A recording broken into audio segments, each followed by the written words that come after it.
100 দিনের কাজ দীর্ঘ যে 3 বছর ধরে বন্ধ রয়েছে, সেই 100 দিনের কাজ আজকে সুপ্রিম কোর্টে শুনানি ছিল। সেই শুনানি পর্বে কেন্দ্রের যা আর্জি ছিল সেটা খারিজ করে দিয়েছে।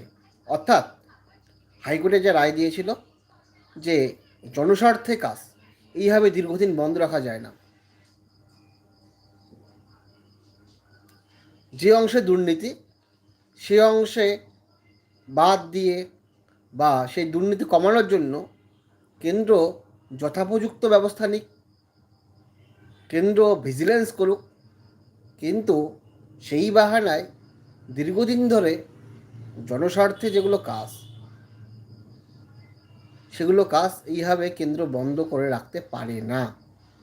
সেই সূত্রে আজকে সুপ্রিম কোর্ট হাইকোর্টের যে রায় ছিল 100 দিনের কাজ সংক্রান্ত, যে কাজ অবিলম্বে চালু করতে হবে, সেই রায় দিয়েছে। অবশ্যই